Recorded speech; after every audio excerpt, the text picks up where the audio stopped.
Good evening. Welcome to a new episode of Around the Pit. It's episode 7 of the show that we stole from ESPN. And it's going to be a lot of fun, guys. I think we're going to have a good time here. We've got some great guests for you tonight. But before I introduce them to you, I do want to go over some very important housekeeping. And that is a shout out to our sponsors. The number one here is Pro-Built Systems, guys. And the reason for that is you may have seen Around the Pit disappear off the face of the earth for about a month and a half. The reason for that is my computer, which sits just over there, exploded in the middle of a show. I could not have any webcam hostings. I could not show any videos. I could not make any streams outside of just basic rudimentary stream stuff. And Pro-Built Systems came to me and said, we really love the show. We want to help support small content creators in Dota. We're going to send you a computer that can stream. So they sent me the computer. They built it from scratch specifically for what I asked them and told them my needs were.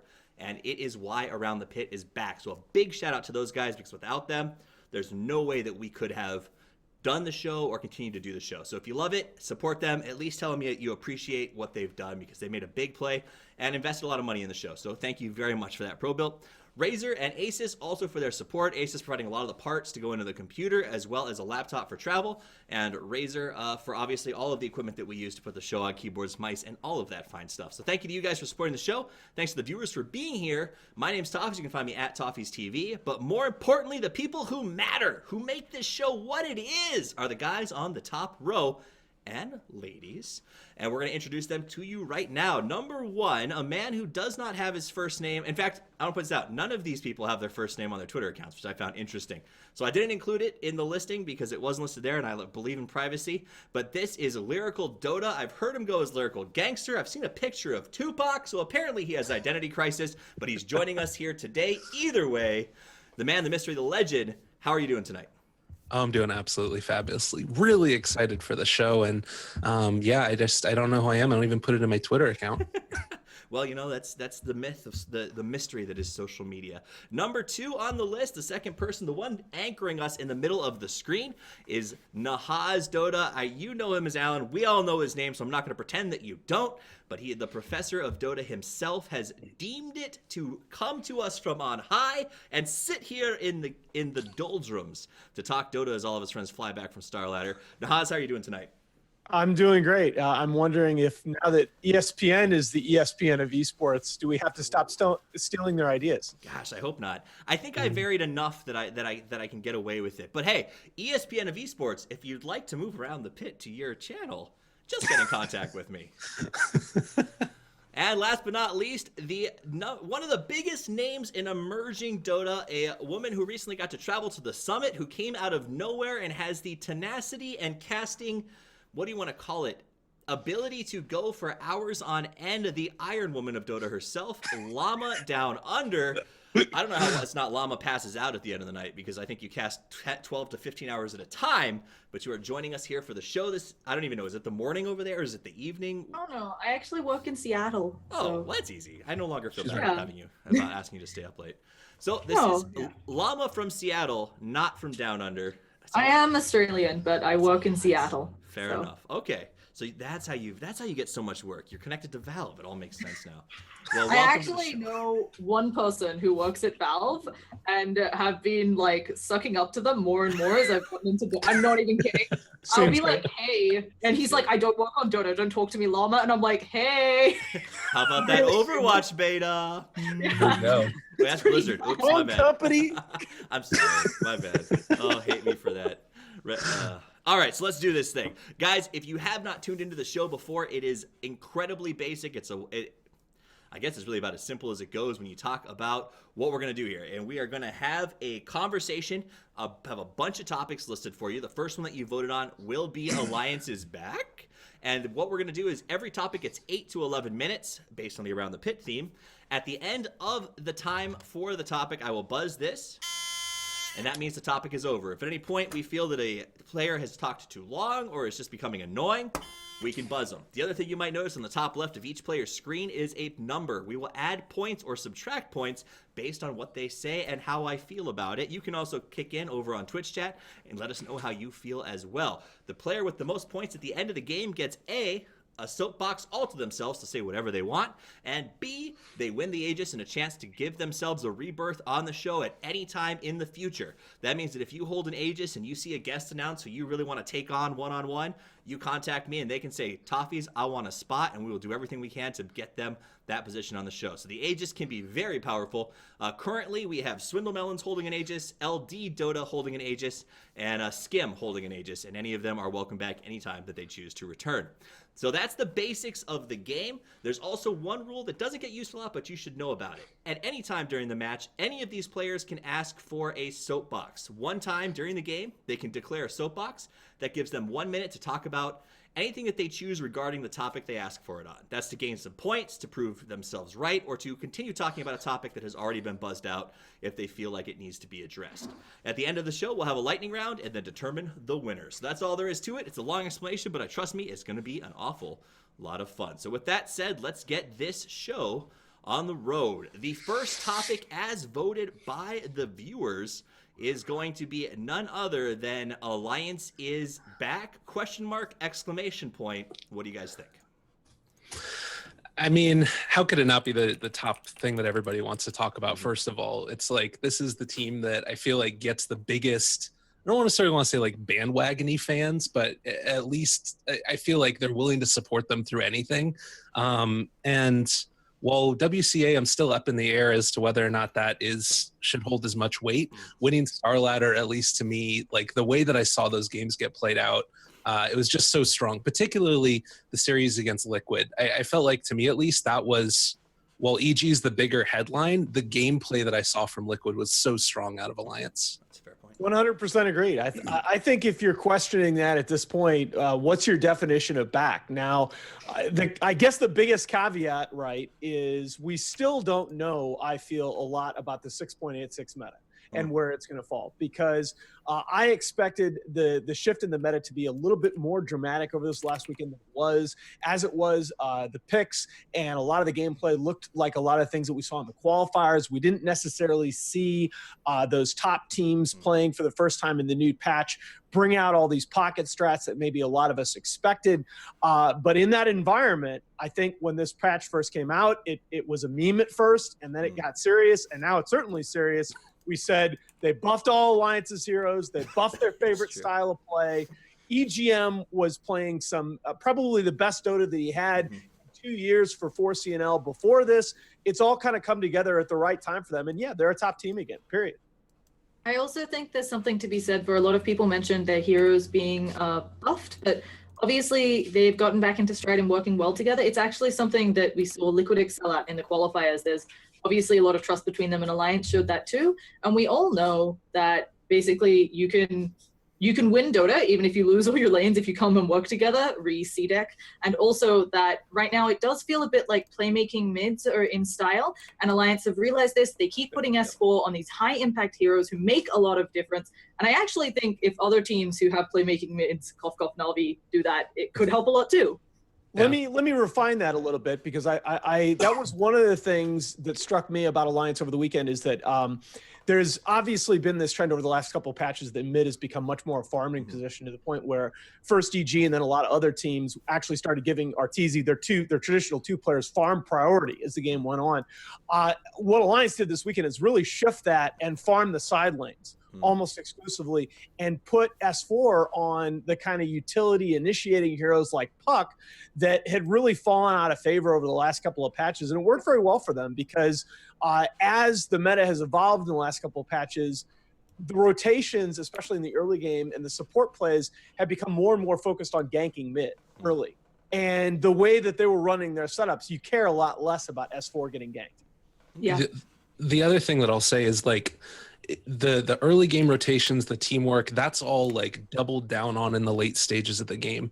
There were a couple of plays against the Liquid, the one that I was talking about, where there was like a moment, I think at 42 minutes, game one, Bulldog dies on Weaver, buys back, and then time lapses back to the team fight as soon as S4 jumps in on top of him. And then there were multiple instances where, like, I was looking at the player perspective, and Bulldog was microing the healing ward around for Loda as the jug. I saw S4 microing Chen creeps. Like, it just feels like they're on such a different level in terms of the teamwork and team play. And I think, like, just comfort. This was something I saw in StarCraft 2 also, though, is that strategy is becoming so much more important as opposed to necessarily like super high level mechanics in terms of outlaning an opponent. Being able to like formulate a team strategy, and the fact that like creeps now give less gold, I think that it's less important that you win a lane than it is that you have early rotations and try and win around a strategy. That's to me. I think that last point is basically right. I will say though that I want to go back and emphasize we are still at the early stages of the meta.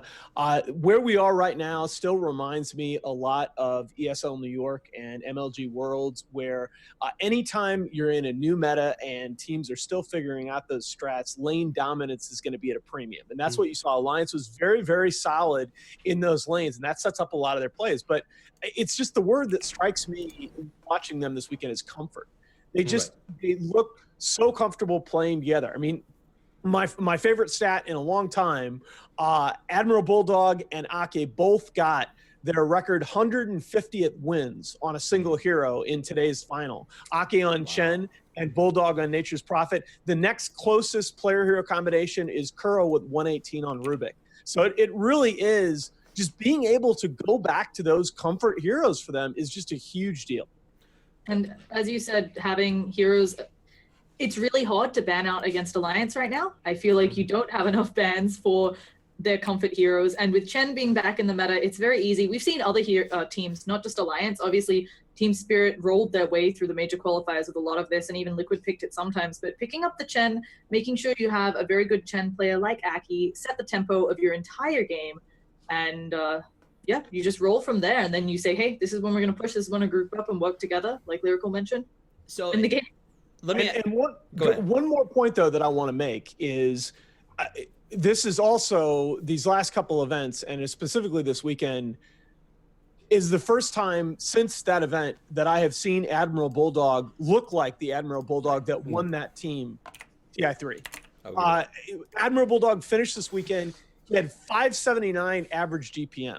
Okay, just out for perspective, Arteezy's GPM average, the carry on the team that finished second, was 582. The next closest offlaner was Mag with like 457. I mean, I think obviously they're doing different things, but the fact that he is farming that well in those off lanes, a lot of the time he is being left solo as well. Right. He just looks like an elite, a truly special player again. I think that, I mean, yes, obviously he's doing an incredible job in the off lane being able to farm, but that speaks to me more the style that they're playing as opposed to like what he's doing, because they give him and prioritize farm. I mean, I don't know what the stats are on the difference between him and Loda, but Loda he's got a higher GPM than Loda. Right, exactly. Right. I mean, he's got the most farm priority there. So the fact that he's keeping up with them. I don't necessarily know. Farm priority is a tricky thing when you talk about these teams, because they're not sacking Loda by any means. If you look at their early game sets, and if you look at how they're structuring their rotations, like they're still investing a lot of resources in protecting Loda's farm early. I agree that the stats can easily get skewed by the sets that a team is running, but I don't think that's what happened this weekend. I think Admiral Bulldog just played absolutely stellar individual Dota. Interesting. I can get down with that. I'm cool with that. I still think that like the thing that I'm curious about is that when I saw the EG sets also, the way that they ended up trying to deal with Bulldog was that they just tried to tri-lane against him. And I don't know if that necessarily works. There was an earlier game where Alliance ran out with both a Dazzle and a Wisp. I think it was actually against Universe in game one of the series. And then they go out there, they block his hard camp, and then they move on up to they went to go contest the camp, and then they moved and get a solo kill on him. Wow. Yep. Like, and that was hard. Like, that was super uncharacteristic. Universe never that. It feels like, I agree with you. I am 100% on Lyrical side with this one. I don't understand. Universe to me is a very solid player, very similar to Fodder. He's consistently solid. He's consistently a strong offlaner. He has such a diverse hero pool that he's not someone where you can just kind of ban out his key heroes because he plays all of them well. When I saw that first blood on him, it was in game one of the EG Alliance. They actually dewarded a ward near him, and he stayed there farming that camp because he felt like he had to, I guess, to get farm. And that to me was kind of indicative of Alliance. That draft was pretty suspect. I mean, I know I'm with you. A Bat Rider Witch Doctor Open is, look, I am the last person to question Peter ordinarily, and I have publicly praised his drafting at many points. That was a very strange draft. I mean, it wasn't quite back to ESL level strange with 4 offlaners, but both of those games today, I sort of had trouble seeing what Peter was trying to achieve. Do you think that is it possible that EG was using this as sort of a testing field for understanding the patch more than an insane intent to win? Because they knew what Alliance was going to bring to the table in this last game, right? I think EG always wants to win. I don't think you can. Yeah. I don't think you can say that. And this is a major land grand final. I don't think you can say that EG was just didn't want to give anything away or was just trying things out. I go back to what I said earlier, that I feel like if you look at what happened at ESL New York, if you look at what happened at MLG Worlds, it was, especially at ESL, Vega were the team that had played the most games in the new patch coming into that tournament, and they looked like it. Liquid and Alliance and LGD were the teams coming into this tournament that had played the most games on the new patch, and they looked like it. So can you count Alliance's success perhaps because they played more games in the sense of they won TI3 in a very similar play style with the same team, and nobody else at Starladder had that advantage? Do you think I think it goes back to what Llama was saying earlier about the drafting and the fact that there are too many heroes to ban on out at once. Like I was talking to Aosin about this when we were at the Shanghai Major qualifier stuff, and he was saying that it's not pocket strats, it's just strats. It's things that end up working out, and you can't necessarily like say that, all right, they got Chend and that means that they're a pocket strat. Oh, that's a huge point. Like Brood and Huskar aren't pocket strats anymore when almost every team is running them. They're variables that have to be accounted for by a good drafter. Right. It's just similar to how you have to ban out Earth Spirit against Liquid. When you have to ban 5 things against Alliance and they're still got 10 heroes they can play. Apparently you don't, because Alliance let them pick it 4th. Yeah. Game 2 and still beat them.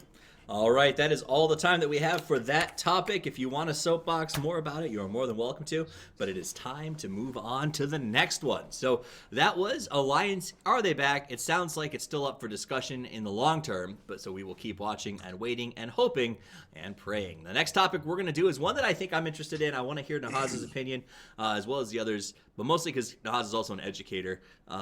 And this is something that may not take the full 8 minutes, but it is kind of interesting in terms of Dota and the real world, if you will, outside of our computers. And that is the video game high schools. So schools in Norway and Sweden have announced that they will be replacing or allowing an option to replace physical education courses with esports courses. Now, the rules are this. It must be a team-based game. And within that, students will give lessons or will learn lessons on teamwork, in-game strategies, focus, reflex sharpening, and will be trained both mentally and physically as part of the process. This is in sort of the documentation that they released in terms of the classes. All of the necessary gaming peripherals will be provided, and the students will get upper-end gaming computers given to them by the school at the location of their play. So what do you guys think about this new idea of, video game high schools essentially becoming a thing? Well, let me first, let's leave aside the debate over whether it should be replacing physical education, because that's that's a little bit unproductive, I think. Look, I have said for quite some time now, I think the concept is sound. It sounds weird for sure. But if you look at a lot of what we're trying to teach undergraduate students and even MBA students, we're trying to teach real-time problem solving in a team environment. You look at what business schools are doing with case-based teaching, and you look at what a lot of consulting companies are doing in management training when they come in and they use these different wacky kinds of setups to put your management team in a situation where they have to make decisions, they have to rely on each other in real time. It's not crazy. I actually kind of wonder whether this will continue moving west, because I see a lot of different kind of off the wall methods brought in at business schools nowadays to teach leadership and management. It's not out of the realm of possibilities, guys. I completely agree. I was very lucky to go to a university that had lots of hands-on stuff and also a lot of the senior capstone is basically you work for a company. The company gave the school a crap ton of money. You do work for the company. And as you said, there is something to be said for book learning, but also once you get into the real world, you're going to have to solve real problems and in real time. And you're not going to be able to say, hey, I can just put this off because there is it's not even to me, because I have this discussion with my finance students all the time. It's not even book learning versus applied learning, because I think honestly, if your professors are worth a damn, they're going to give you a lot of that applied learning in the classroom to the extent that they can. The thing about it is you have to learn to solve problems and make decisions in real time as a part of a team. And that's a very difficult thing when you look at our traditional methods of evaluations, problem sets, exams, even team projects. That kind of real-time pressure and that kind of and having to address it in a team environment, it's very difficult to simulate in the classroom. Yeah. I think that so my brother, he's a headmaster at a school in San Francisco, and one of the things when I first started telling him what I was doing here, he was telling me that constantly the mantra that they're saying in independent schools is we're creating an opportunity for our students to be prepared for jobs that don't exist yet. And that's the idea, that you are creating an opportunity for these students to be able to explore their interests. And if you think about the way that school works nowadays, particularly in public education, is you have students that are entirely bored. They can come back home afterwards and, play video games or do sports, whatever they want. Finding any opportunity to engage in the activities that the students want and create an environment where they're excited to go to school, even if it's for a different class. I feel like that translates over into being more excited in school in general. And that type of positive reinforcement where the school is saying, you know what, we care about your interests, we care about what you want to do. I mean, you want to go play dodgeball? To me, at least, my physical education stuff, that didn't teach me that I wanted to be, active. And if I wanted to avoid working out at school, I could also. I would just skip class. So yeah, I think that it's really, really cool that they're doing that. As far as replacing it with phys ed, I mean, again, I don't care too much about that, because if you don't want to work out at school, you can get away from it. And besides that, I like the idea of the reinforcement from a community that your interests are valid as a person. I mean, I think we pretty much have a consensus on this and can move on. So but let me ask Morgan you this. is in chat saying kind of the same thing that I did at the very beginning, that I think this is a wonderful concept. I just think it's dumb to talk about replacing PE. Right. And the idea that physical education, assuming that it's functionally doing its job, which I think a lot of schools it isn't, but that's beside the point. Sure. Let me ask you this then, before we move on. Right now, and especially in North America, but around the world, we're seeing education at the high school level focusing largely on STEM, right? On the science, technology, engineering, and math. The idea that we're training for the future. Do you think that something like adding classes that are built around esports would help schools accomplish their STEM objectives? So I think we have a bunch more issues. I don't think we could generalize. Let's not turn this. Yeah, we're all coming from the U.S. I think, and the U.S. system has a bunch more issues where I don't think there would be funding. Full stop. Which I think most. Well, no, I'm more questions. So, as an economics professor, Nahaz, could you teach an economics lesson based on Dota that you think would be? I've actually been thinking. I don't know, because the industry is young and people don't want to share details, and I understand that. But I've actually been thinking about writing a business case on esports growth for at least a year. It's difficult to go out and find people that are willing to have those numbers made public in that kind of way. But that still is something that might happen. But I mean, let me say really quickly, I think a lot of we're not going to get into the North American problems in education. But very quickly, I am an optimist in many things. I have actually become very jaded in this. I am done with this liberal arts crap. Okay. I look at my students as a product that I am marketing to employers because I want my students to be successful. And I think when you look at it as, forget this STEM stuff, and look at it as you're selling a portfolio of skills. And do you want real-time management, leadership, the ability to make decisions under pressure as a part of a team, as a part of that portfolio of skills. I have said for years, my students have had to kind of be ashamed of being gamers because of the damn stereotype. It's stupid. It's just dumb. And I for one, hope to see more of this stuff. Absolutely. I also think that as you keep mentioning STEM, that we're moving towards that. I work in software development. I have had a number of co-workers who work either in development or PM or testing roles who have come from not quite so traditional STEM backgrounds. As you said, the majority of them are gamers. We're not ashamed to talk about it at work because people take a day off when Fallout comes off, and it's luckily that in STEM, I feel that people aren't judging you, thinking, because a lot of people do think people who play video games are lazy, don't have their priorities set straight.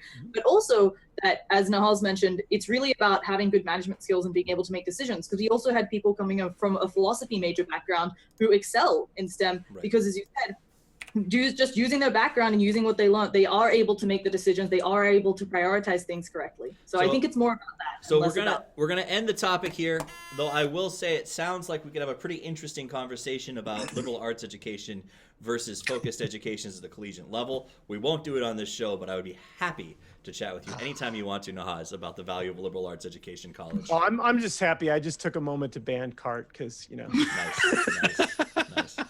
All right, so let's move on to the next topic. Do I get a point for that? Because I should. No, I'm breaking. You're breaking even because I really want to take points away for saying liberal arts is pointless. But we'll let that go as I teach liberal arts at the local college too. Arteezy, this is my question here. This is the next topic we're going to get into right now. Arteezy on EG replacing Owie. Is it too early to pass judgment? Good decision, bad decision? Do we still not know? I don't think it's too early to pass judgment. I don't think that he's the problem with that last tournament. I think that he did a pretty okay job given what he was working with. So what was the problem?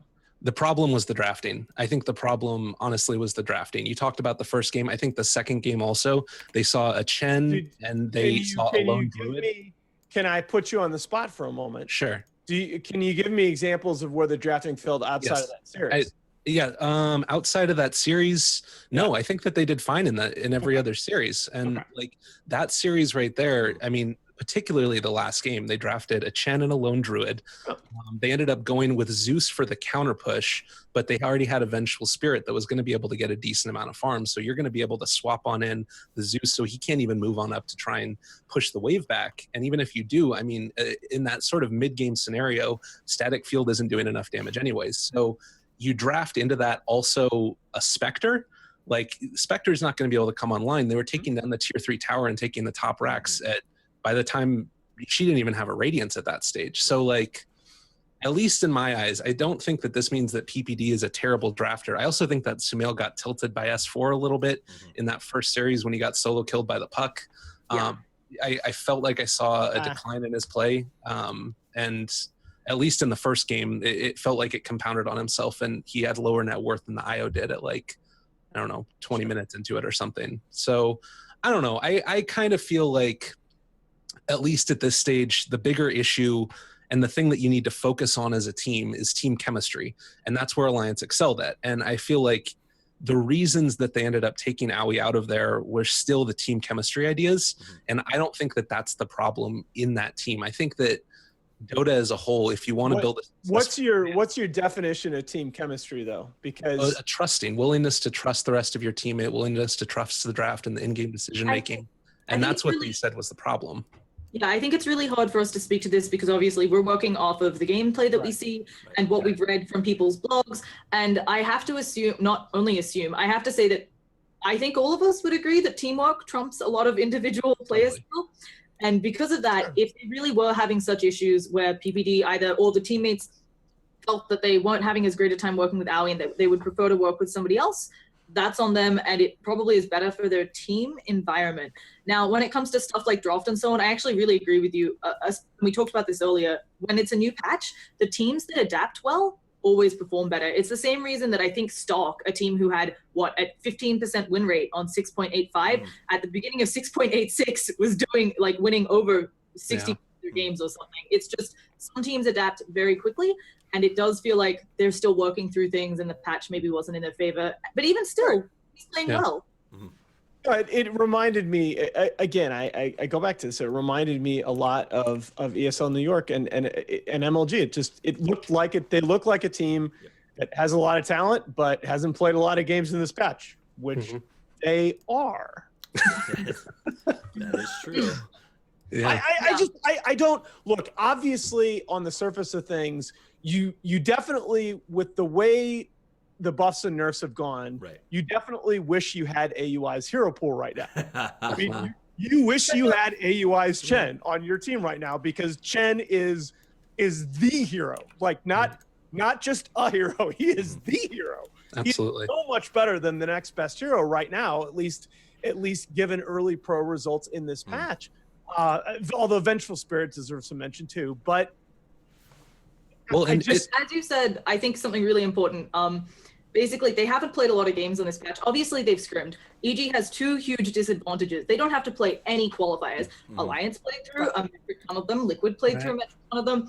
They played games up the wazoo. And EG, they're from North America. No offense to the North American scene. They have nobody to scrim.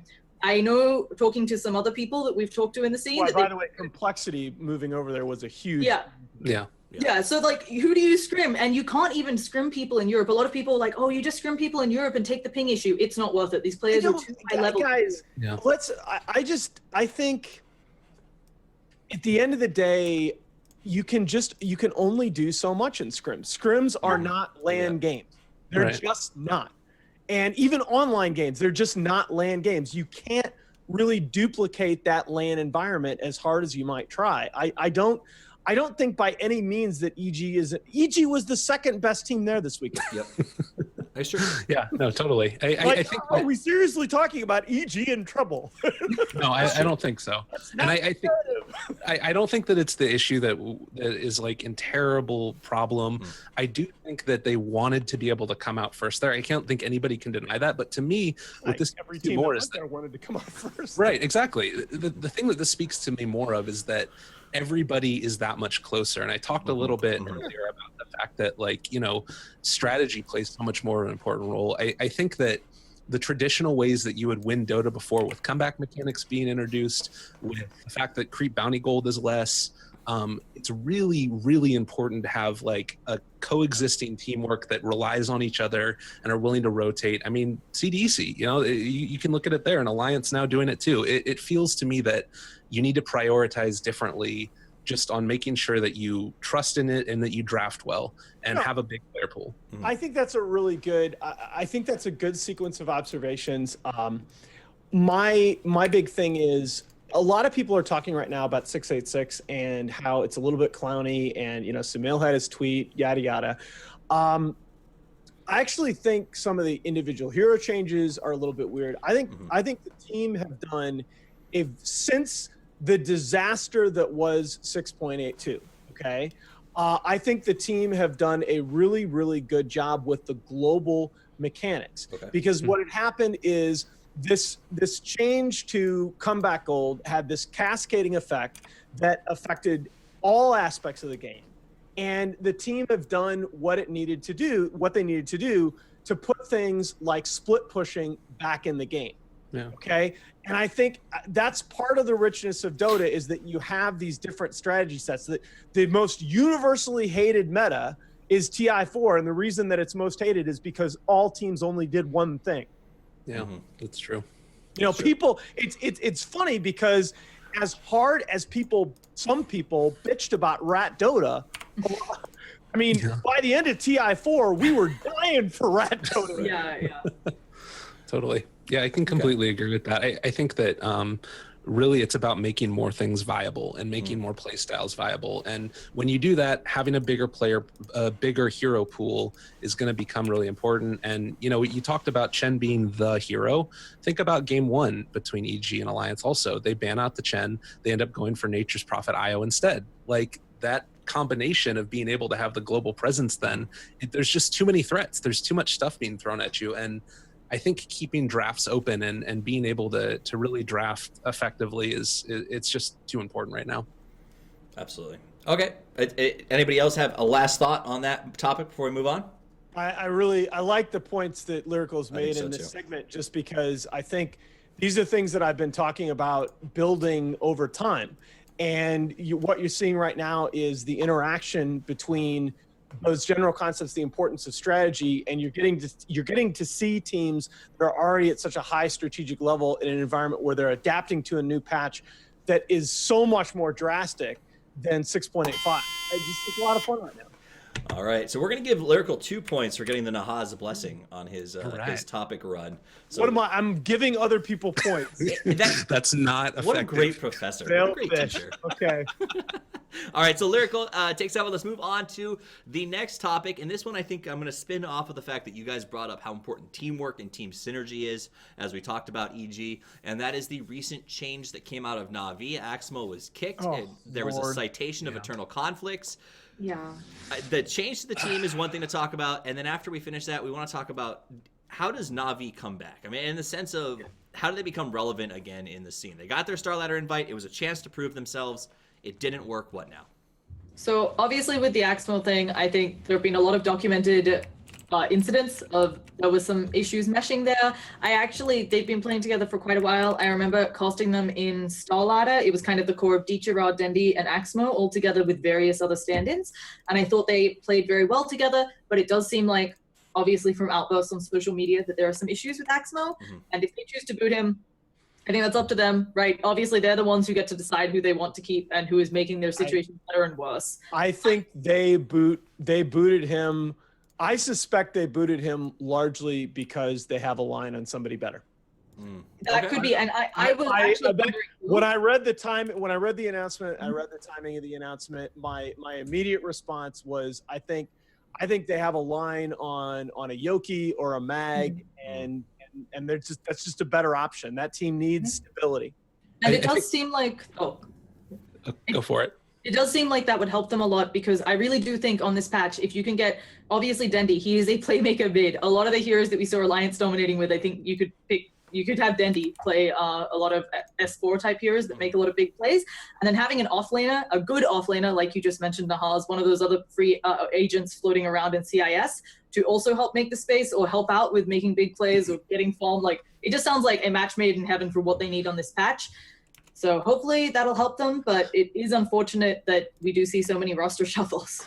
I think that part of the other reason, like, there was the stuff where he like called out art style and basically called his draft shit, and then there was also the leaked scrims earlier that ended up happening. I think that he leaked secret, if I'm not mistaken. Yeah. And it's hard to know the inner workings of a team and what's going on behind the scenes, but to me at least, those are marks of like immaturity, and that's a problem. Oh, for sure. You still face with a lot of different teams. I mean, you think back to the Ritsu drama that ended up happening, and the fact that they ended up taking off the team. Like, those are, it's obviously not the same. It's not the same at all, but it's the same type of issue, which is, I mean, it's the same as in the NFL or NBA. It's off-field issues. It's things that end up holding you back and causes drama within the locker room, causes drama within the team. And at no point have those analogies become more relevant than right now. I get a lot of mixed response when I make the traditional sports analogies, but guys, these teams are playing at a high level. There are sufficient resources now in the scene for these teams to play this like a professional sport. They are eating it, drinking it, thinking it every day. And to be able to do that, the one thing that you hear from baseball teams, from football teams is, you have to go through the grind with these guys. You have to be able to get better with them every single day.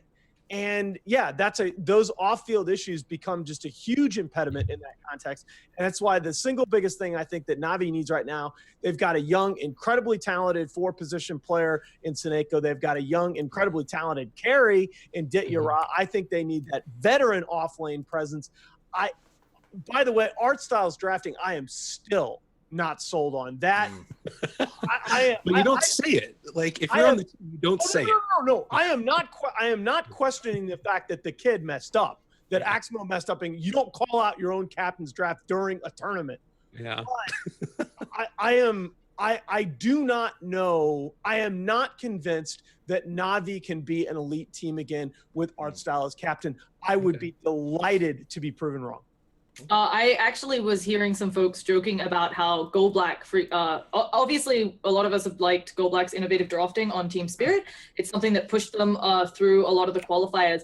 And there was apparently there's a joke in the Russian scene. I was hearing from some people that Gold Black frequently gets a team. He brings a lot of new young players into the scene and then he ditches them for a more established team because he's proven that he's an excellent drafter. And as you were saying, maybe that's what they'll need. I also think with the Aximal thing, we mentioned a little bit, but leaking scrims is something where I remember asking Swindle about this. We actually talked about it in the calls we did right after the Ritsu thing. Apparently most teams, you do actually know that you talk to your friends about other people's drafts, but you don't ever leak a team scrim publicly. Because other teams will not scrim you. And as we just discussed with EG, if you have no one to scrim, how do you get better? And Na'Vi, especially as a team who's trying to get back in, if they can't scrim Secret, if they can't scrim, whatever, other teams are out there, Liquid and so on, because those teams are saying, hey, you might leak our strats, your team is ruined. You can't improve.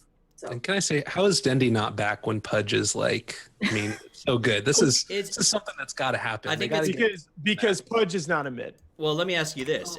I'm going to spin off of that because I think it's an interesting question. Pudge is like if your mid player picks Pudge in a pub, you lost. Okay. He's a very good hero. He's not a mid. Has Dendy evolved with the scene? Is Dendy as good as we remember him being during his heyday, or do you think that there's a chance he's holding Na'Vi back? I think that the issues that come up with him, I think that the issues that come up with him are not something that he's no longer being hurt by some of the problems they had before. I think that he did have a fall off in skill a little bit previously. And then I think he doubled down on really working hard for it.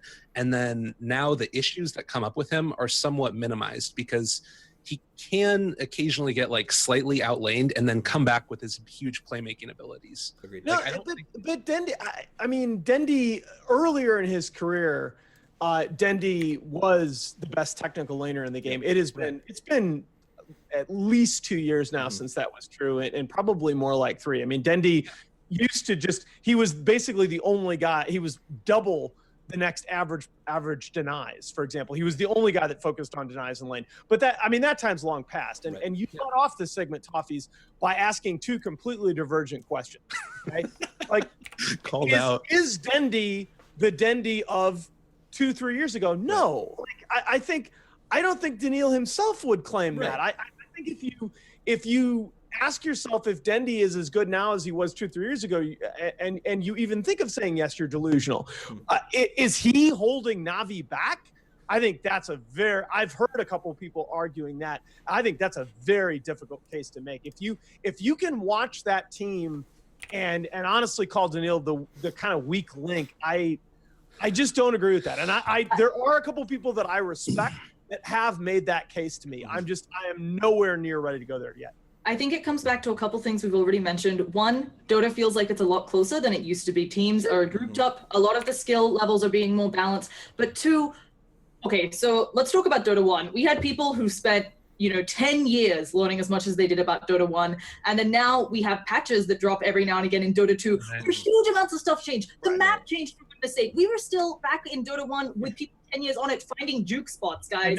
And now it's changing twice in 2 patches. Exactly. Right. It's a totally different ballpark. There are people who can be perfect mechanics, but if you can't adapt, you're not going to stick it out. And I feel like it does potentially change the way that who's going to excel on the patches. Because you no longer get, if you can last hit and die every single, the Shadow Fiend challenge or the creep that does no damage challenge, it doesn't matter as much anymore. So. Yeah. I mean, it reminds me a lot of the difference, for example, between college and pro basketball, where in college you'll see Kevin Durant just score 40, 50 points a night and it's just over, right? Right. One-man teams don't win in the NBA. And the reason it's because there's such talent parity that the other team, if they choose to, can always take your best player away. Right. And we saw this happening after TI3 to Alliance when teams absolutely focused Admiral Bulldog down. We saw this happen. EG slumped for a little while after DAC when teams were focusing so hard on shutting down Sumail. I mean, guys, right now you're playing Na'Vi. You're going to gank Dendy. Right. Yeah. You're going to chain gank Dendy. But this is getting ganked so much anyway. But see, this is the thing, is that I think that you're capable of getting sixes, Dendy, and making plays with that ability, rotating out, depending upon what the hero is.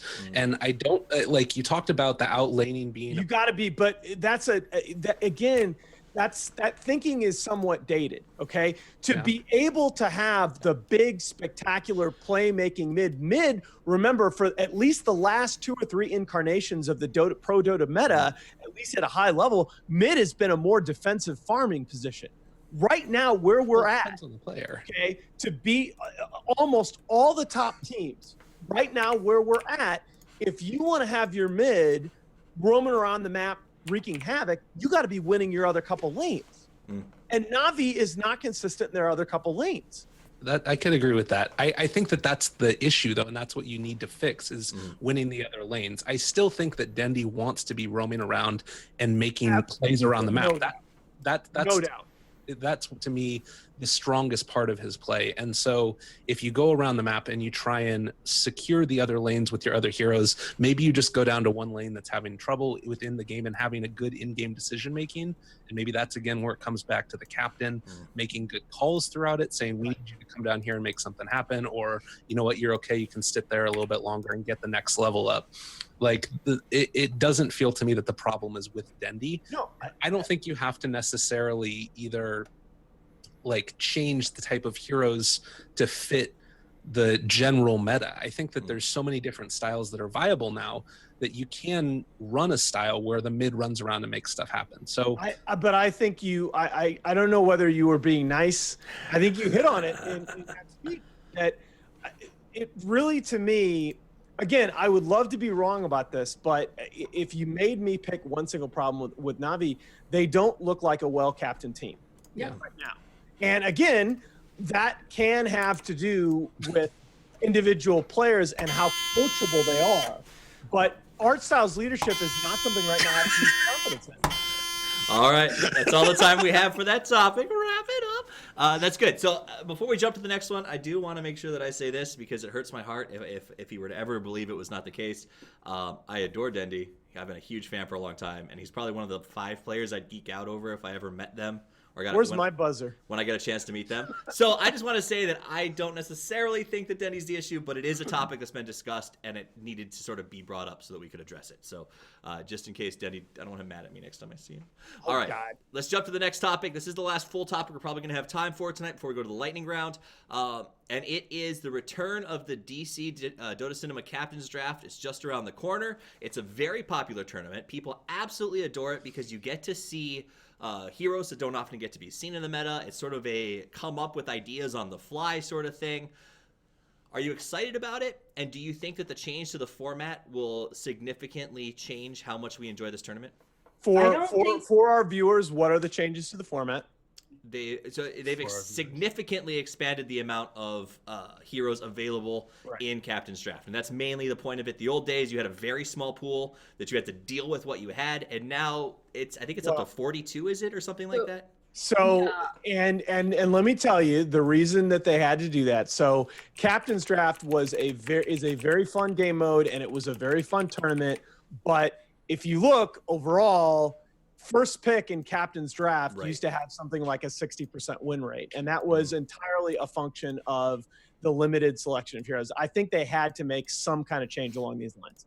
Okay. I also think that it won't be I don't want to say that it'll be a bad tournament, but I do think it won't be as successful as it's been in the past because, as we already talked about, right now a lot more picks are viable. Additionally, it does feel like back when that was so successful, I think it was on patch 6.83 spin to win, where everything was literally the same picks every game. And so Captain's Draft was such a delight. Additionally, there were a number of heroes who weren't in the picking pool right then. I think it was, I want to say 5. It's probably not the right number.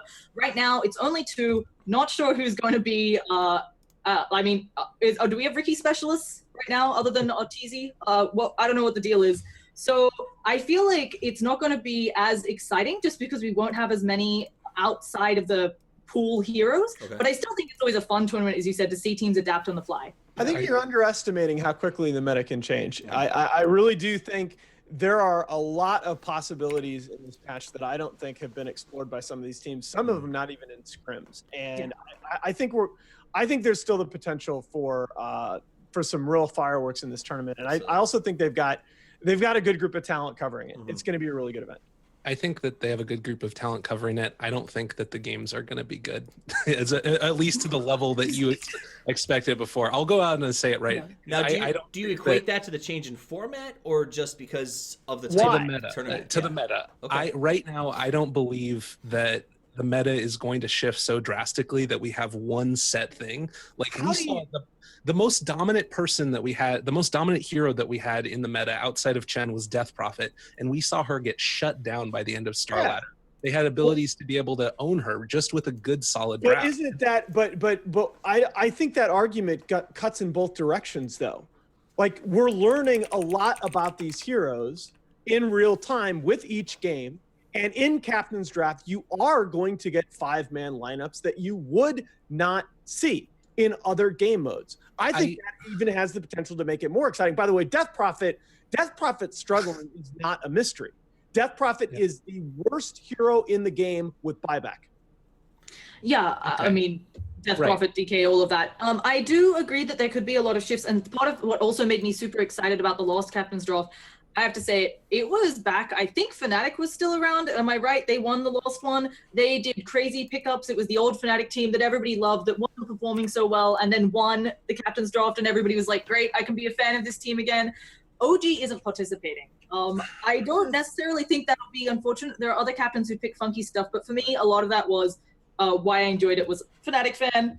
Fnatic was doing well again, and they had really funky drafts, right? And when we saw Earth Spirit in that tournament, Earth Spirit was not able to be picked in captain's mode. I thought that was super exciting. 2 points for admitting you're a fan on stream. Not enough captains and personalities are willing to say who they're fans of, and that makes me laugh. I'm being told by Twitch chat that apparently the draft wasn't, or the format wasn't changed. It was the random draft, and captain's draft should stay the same for the tournament. Regardless of that, let me ask you this. In the last captain's draft, I felt when I watched it that we saw meta changes come out of the captain's draft because people were able to sort of try things out. And I think there were a couple of things that we saw that we were like, oh, I didn't really realize how strong this hero could potentially be. Do you think that we'll have a potential? I mean, because Lyrical, you seem pretty strong opinion that there's no change to this meta. The meta is solidified. And there's nothing going to change. Solidified. I don't think that it's solidified. No, hold up. Here, this is what I'm saying is this. I think that we are still going to see, let's say that Lone Druid's in the pool and it doesn't get banned out. You're going to pick Lone Druid, potentially, if you're the team that runs it, and you're going to run a Lone Druid strat with heroes that don't complement it as well as the natural captain's mode. Your own point from 3 minutes ago completely undercuts that. How does that happen? It completely because 5 days ago you would have been saying that exact same thing with Death Prophet in place of Lone Druid. Right, and I think that is true. What I'm saying is that I don't think before what captain's mode and captain's draft were in terms of differences. Think about like 6.83 for instance, or 6.83. You got Ho Ho Ha, you got Juggernaut. The exciting thing about playing a captain's draft game was that you saw something new and interesting. We're already seeing stuff that's new and interesting every single time through it. And so I don't think that we're necessarily going to be seeing an entirely new draft built around these other heroes. I think that because so much is viable, you're going to find 1 or 2 of those heroes in the pool, and then you're going to build around those 1 or 2 heroes that you feel comfortable playing. Like, I think that if Death Prophet is there, I think that if Lone Druid is there, I think that if Beastmaster Chen is there, you're going to run one of those 3 combos, and you're just going to end up having heroes that complement it. And I think you're underestimating the fact that there are a lot of heroes out there right now that just have insane potential, but they also have the potential to get insanely countered. Outworld Devourer is one of them, for example. Imagine, if you will, for a moment, a situation where you've got OD in the pool that doesn't get banned out, and Anti-Mage and Nyx Assassin happen not to be there. Yeah, I think there, and I can give you some of them. I can't because I've been sworn to secrecy, but I can give you a lot of examples right now. The meta, the 686 meta is so completely up in the air still. We know nothing about what Shanghai is going to look like right now. Right. Nothing. I would agree with that. I also think I do really agree that there's just a bit more. What was exciting for me in the past few captain's drafts was when things were more set in stone.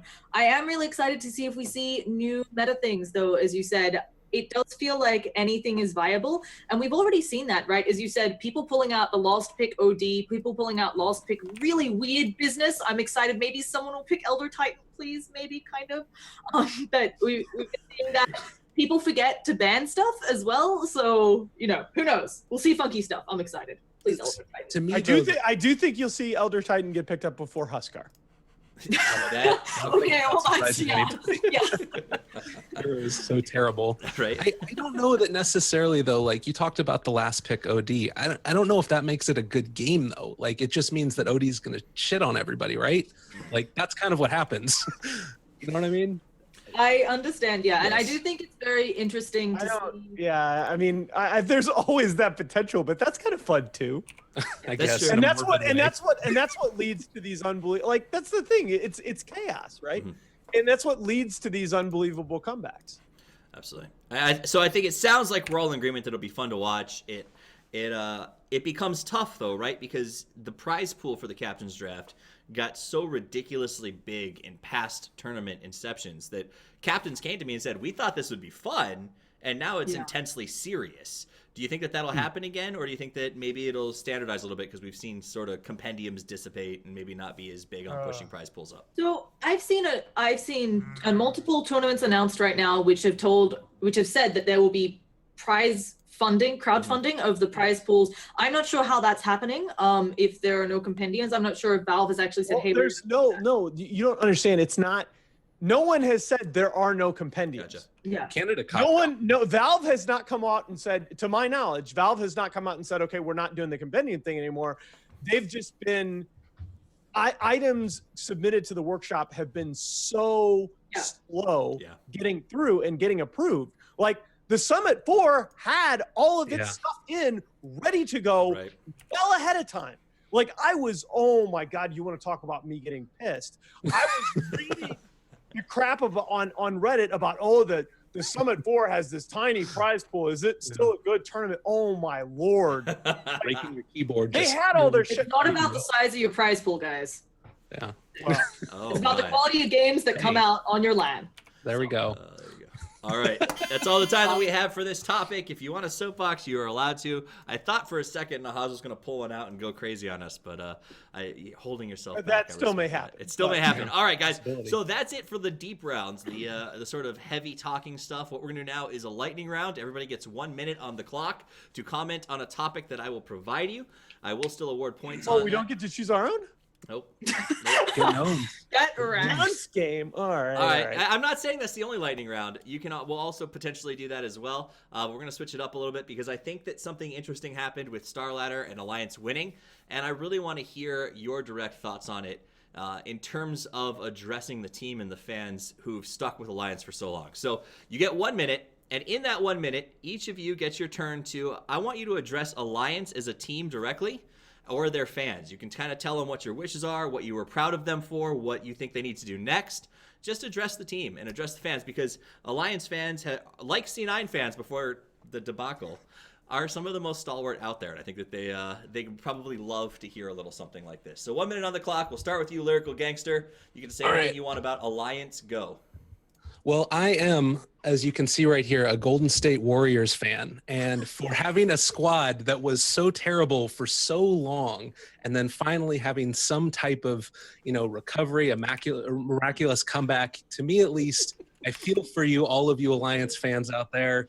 It is a great day. Rejoice. Don't think about the future anymore. Just enjoy it right now, because you know what? You're right there. I don't think that they're necessarily going to be bad later, but I think have a lot of potential, a lot to hope for, a lot to be proud of. And to me, at least, don't go to the internet and hear people that sort of talk crap about you. You're awesome as you are. And as far as Alliance themselves, well played, GG's. I'm excited to see what you end up bringing to the Shanghai Major because I think that you're still going to have a lot of haters, and I think that you're going to prove them wrong. All right, we'll stop you there. I think that was a good. You used most of the time, and I loved, I love the reference to loving a team that has struggled for so long. Nahaz, you got 1 minute on the clock. Say anything you choose to say.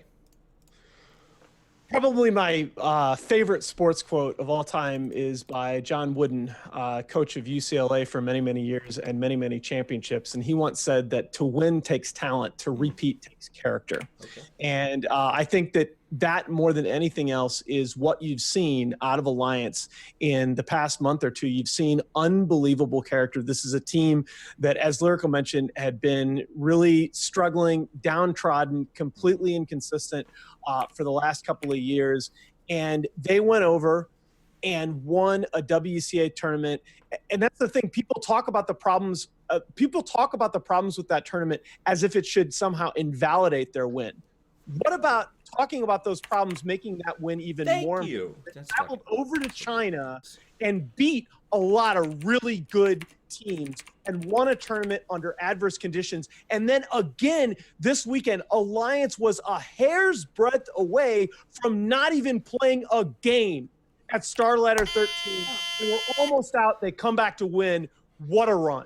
Okay, that was phenomenal. Thank you for saying that, by the way, someone finally about WCA. Llama, you are up next. I am going to give you a free point because you got stuck in last position, and I'm sure that they probably said everything you wanted to say, but we want to hear what you've got. You've got 1 minute on the clock. Let's hear it.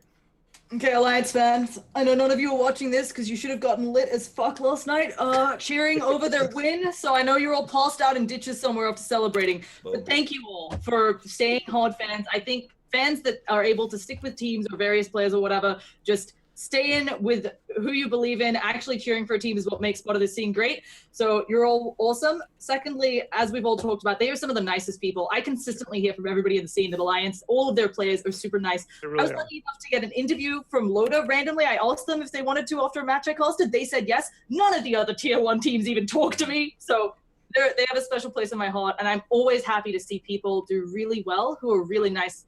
Amen. Wish the world worked that way for everything, but go Alliance. Keep winning until the patches changed, as people say, but keep winning after that too. Very nice. All right, Llama closed the gap a little bit with that one, which takes us to, really, I wasn't going to do another minute, but I feel like Nahaz has a topic that he was excited about, so I really want to hear what you've got in the final minute lightning round. So, well, I don't know what to, I don't know. I wanted to add a couple of things on that Alliance thing because I got buzzed. And, I gotcha. and one is a shout out to Kelly, who a lot of people, obviously kind of a controversial figure, but she's done a lot for Dota. She's done a lot for that team. And second, the MVP of this weekend was Andrei Grigoriev. A guy that a lot of people know in the scene as a tournament admin. Yep. I've been saying for a long time, to run a quality tournament, you need qualified, empowered, and impartial admins making decisions. And he was the one that moved the schedule around, that let those games be played. This obviously, even if they hadn't won, okay, even if they had just had that series against Liquid, this would not have been the same event without that team. Yep. I don't think he gets nearly enough credit for what he does. Very Totally. muchas props. Could not agree with that more. And I will say, for those of you who maybe haven't caught other shows or didn't hear the interview with Complexity Beef, the managers seemed like they were also very happy with what he did in the reorganization for Alliance. Nobody was really angry, which is strange to hear at a tournament about rescheduling. So it sounds like StarLadder really went above and beyond, especially on the back of Andre. Nahaz got a minute to get a couple extra points by doing the shout out for Andre. So each of you get 1 more minute. Lyrical Dota, anything at all that you care to talk about, this is your moment. Well, you shouted out an admin organizer. I'll shout out Molly as well, who's Molly Melly, M-A-L-I. I don't know how to say it entirely, but he wasn't the one that was involved in WCA. He is going to be doing the MDL stuff. To me, at least, I think that's the other one who I don't think that admins get enough love in terms of the scene. He really has, every time that I've ended up sort of talking with him briefly before the games or whatever, he's always a really nice dude and seems like he is in charge of majority of the efficiently run tournaments over on that side of the world. I also am really curious about Shanghai and to see how the tournament structure goes. It's obviously in a different city than WCA was, but at least I really feel like this is going to be a defining moment where maybe you can change the minds of some of the players, because I've heard that some players don't like to go over to China. And I think that creating an environment that is hospitable and deals with the cultural shock that you end up coming into. I studied abroad in Hong Kong. It was a crazy switch, and that's like a very westernized city. Being able to make something positive there, it would be pretty cool. And All right. And last but not least, Llama, you've got your minute. Anything that you want, go when you're ready. Yeah, sure. I'm down with doing more shout outs. I wanted to mention, I guess, two things.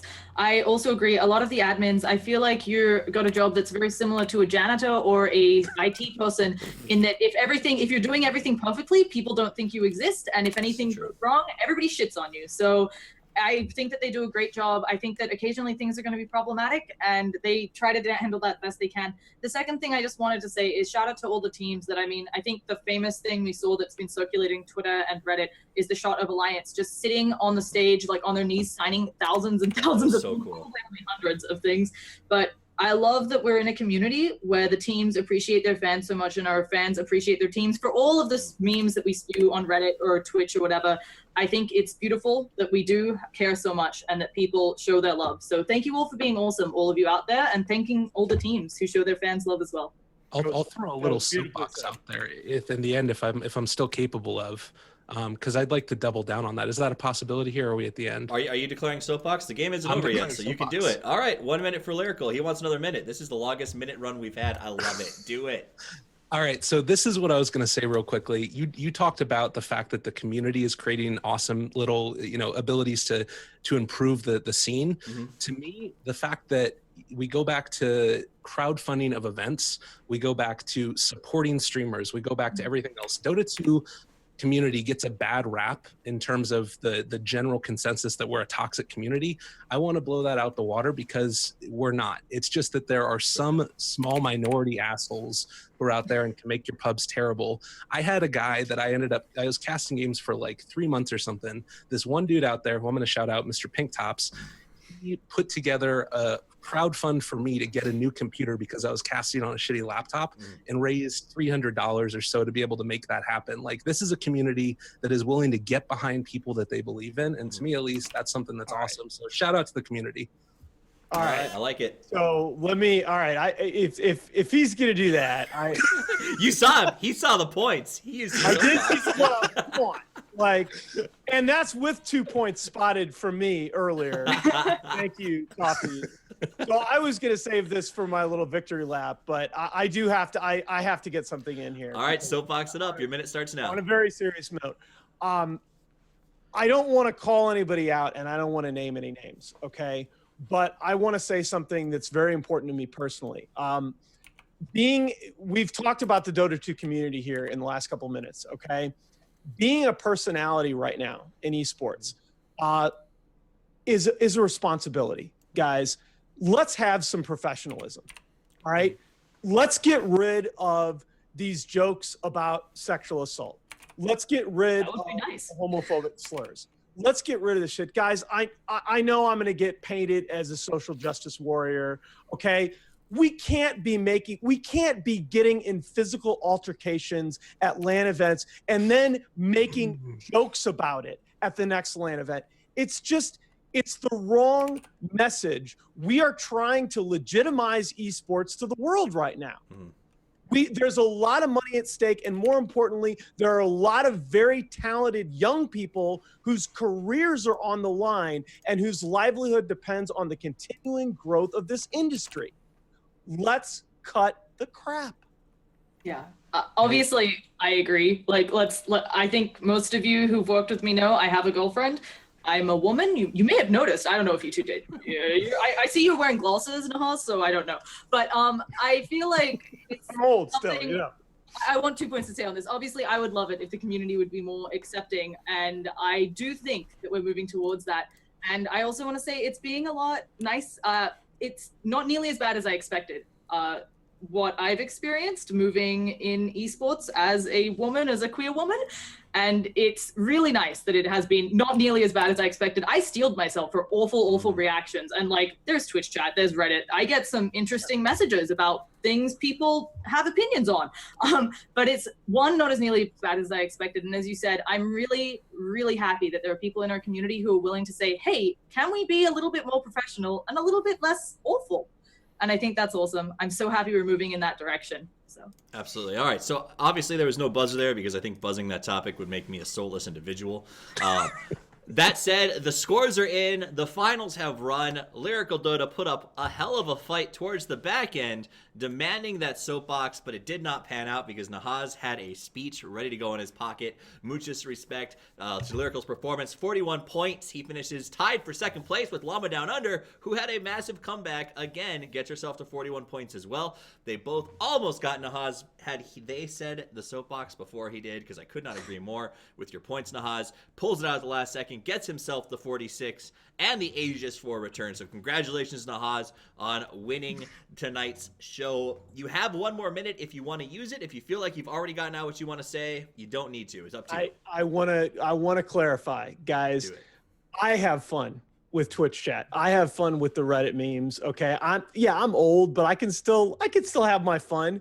This is not about Twitch chat. It's not about Reddit. Mainly my point was actually about us. Okay. It's on us to set the example that the rest of the community follows. I'm not going to stand. I'm not a perfect person. Okay. I get pissed off. I flame in games sometimes. All right. I'm not trying to preach. I'm trying to say we ought to be holding ourselves to a higher standard before we're asking the community to improve their behavior. Be the change you want to see in the world. Absolutely. Be the change you want to see. I could not agree more. Nahaz, Lyrical, Llama, it sounds like you guys are all on the same page in terms of this. We've seen esports growth in terms of personalities. Just the presentation of everybody at the tournaments and the growth of sort of focus on professionalism has been phenomenal. So I'm glad that you brought it up. I hope it continues to grow, and I could not agree with you more. All three of you in that term. Guys, that's it. That's the show tonight. That's all the time we have. We ran our full time and a little bit over, but I think it was well worth it for the message we got at the back end. I really want to say a big shout out and a thank you to the guests. We've got Lyrical. Do you still go by Lyrical Gangs, or is it just Lyrical? No, it sounds Lyrical terrible. Dota, right? Lyrical Dota, or just Lyrical. It's awful.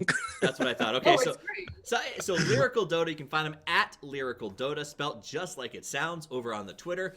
Check him out, as well as LLamaDownUnder. You can find her at LLamaDownUnder. It sounds spelt just like it sounds. These are two casters who have exploded onto the scene. Done a lot of work for BTS lately. I know that Llama's going to be doing a lot potentially for Join Dota, as well as a contractor coming the next couple of weeks, so look for that. I know Lyrical's got some more stuff coming up on his plate as well, so if you like tracking up-and-coming casters, make sure you check these two out because there's big things in their future. I can guarantee that to you. Someone who doesn't have who isn't up and coming, who exploded onto the scene recently, is Nahaz Dota. At Nahaz Dota, you can find him there, spelt pretty much like it sounds. And Alan, it's been great having you here. Me and Alan have been working together, I think, on shows for almost 2 years now. So I'm glad that you were able to stop by outside of your incredibly busy, star-studded schedule. And I hope that Lyrical and Llama, you choose to join us when you guys are insanely famous as well. Thanks for being here. Sponsors, Pro-Built Systems, because without them, the show would literally not be able to go.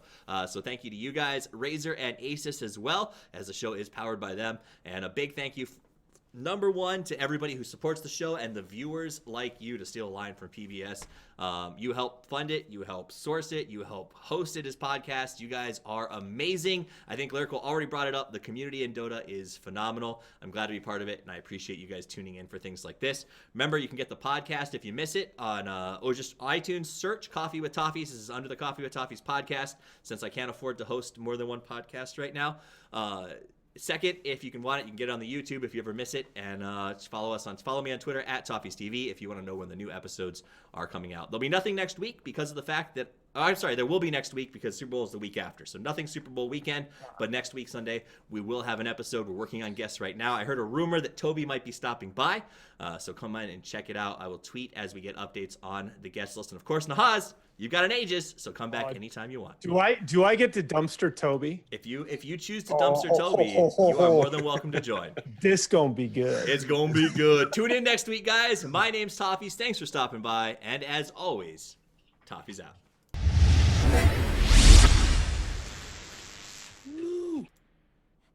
All right, I cut